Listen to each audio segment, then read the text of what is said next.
בבקשה.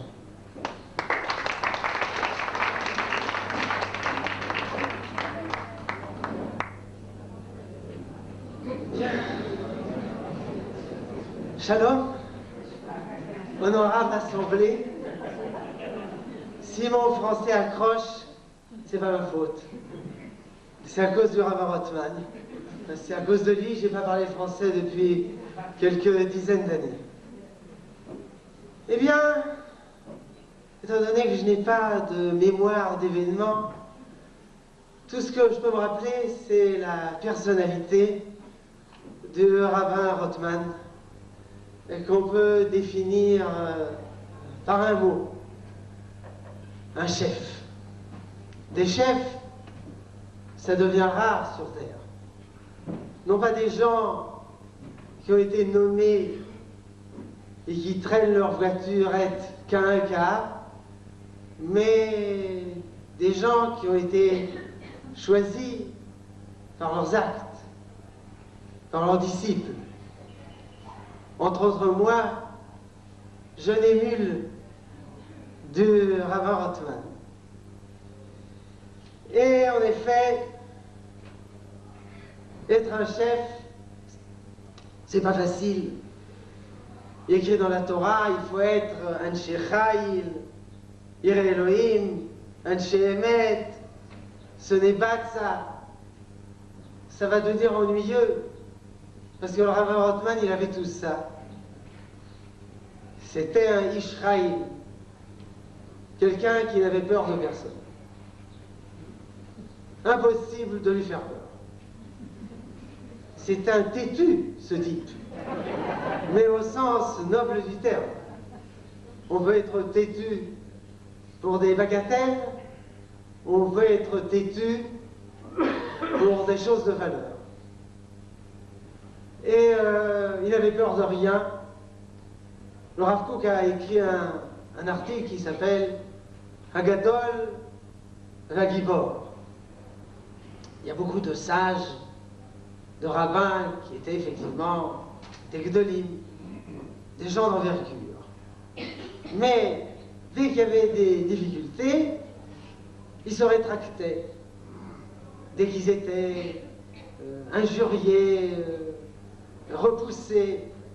Mais il y en a, et ça c'est rare, qui étaient des gens forts, qui n'avaient peur de rien, qui étaient appuyés par leur vérité.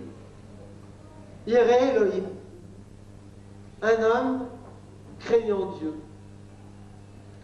Bien que de nos jours, le critère de crainte de Dieu, c'est de refuser, parce que ça, c'est pas suffisamment cachère. Hein.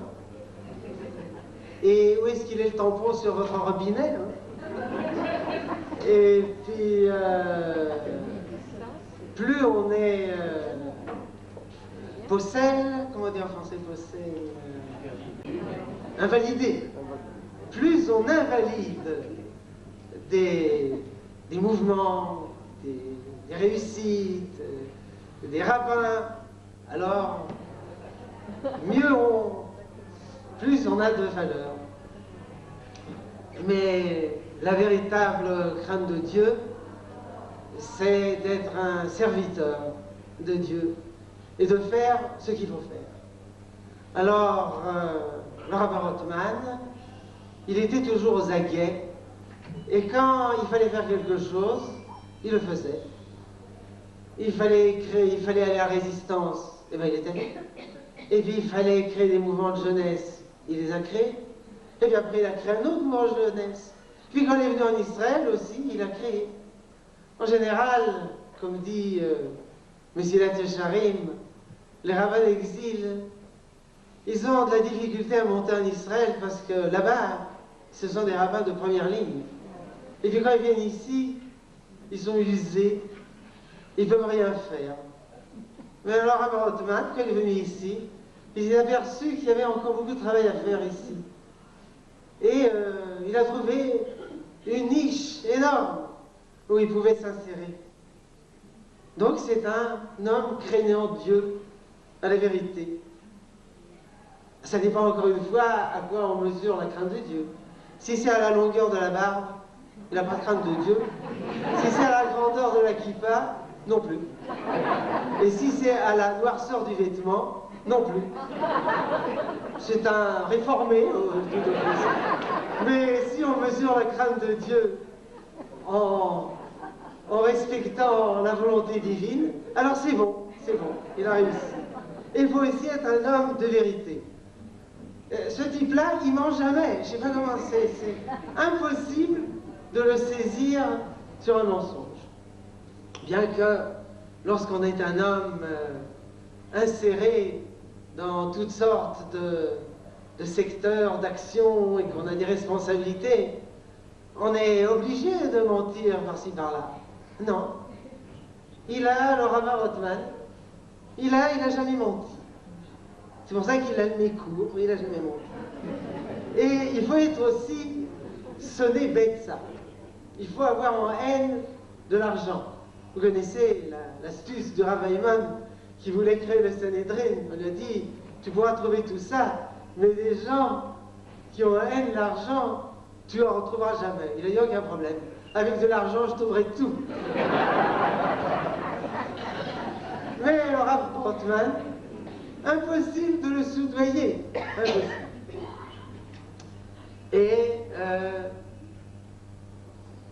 il avait cette grande qualité pour un chef, c'est son dévouement pour son troupeau.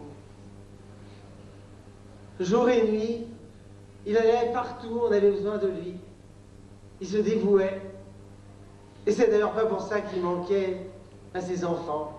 Parce que les enfants n'ont pas besoin d'un père casse-pied à la maison, qui leur donne des ordres du matin jusqu'au soir.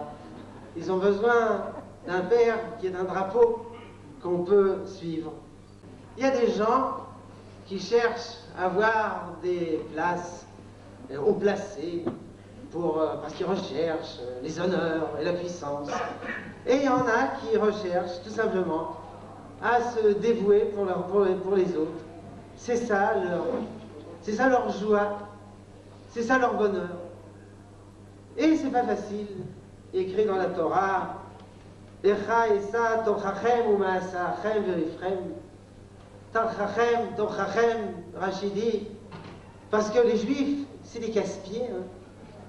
Et vous ne pouvez pas vous imaginer combien de gens ont cassé les pieds au Rav Rothman. Des milliers et des milliers. Mais il a tenu bon. Et il faut avoir une ossature forte pour tenir bon. En général, les chefs, vient un jour où ils sont fatigués. Mais notre Rav Rothman, il est infatigable. S'il avait un emblème, il faudrait graver sur sa kippa fluctuat necmergitur.